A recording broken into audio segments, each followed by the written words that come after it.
कौआ घटवा पर रखला से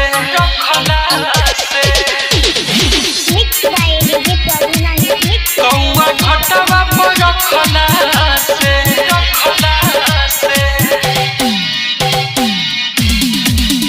छठी माई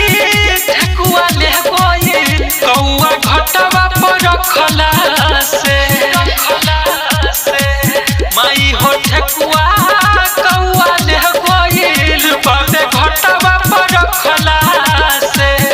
माफी दे दीजिए क्षमा को दीजिए माफी दे दीजिए क्षमा को दीजिए नहीं मिला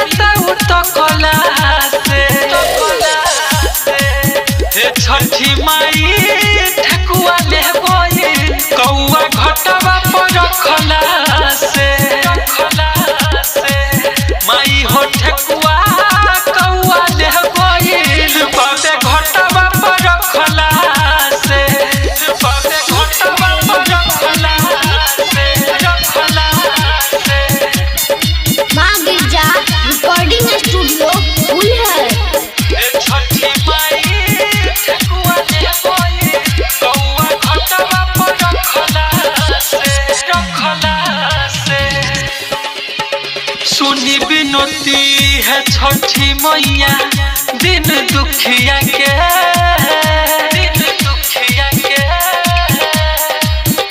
दे दियो चढ़ा के सुखवा ए माई बेटिया के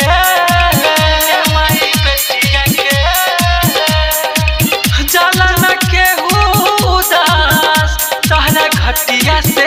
छठी घटिया से माई घटिया से तोहरा घटिया से छठी माई ठेकुआ ले गइल कौआ घटवा पर रखला से माई हो ठेकुआ कौआ ले गइल बाबे घटवा पर रखला से बाबे घटवा पर रखला से माँ गिरजा रिकॉर्डिंग स्टूडियो फुलहर। छठी माई ठेकुआ ले गइल कौआ घटवा पर रखला से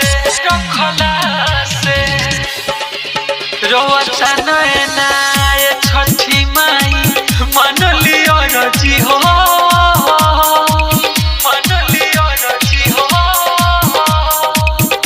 काहे तना हो गइलू तू बेदर्दी हो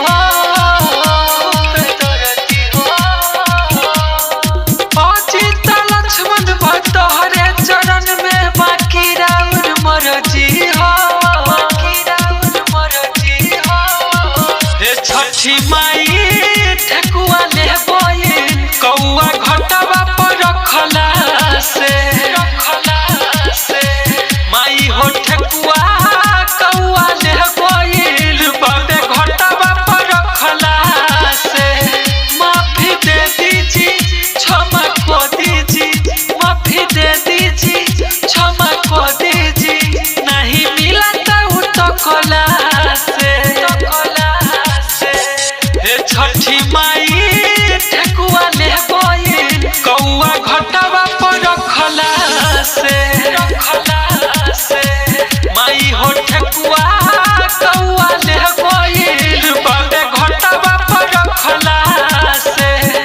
छठी माई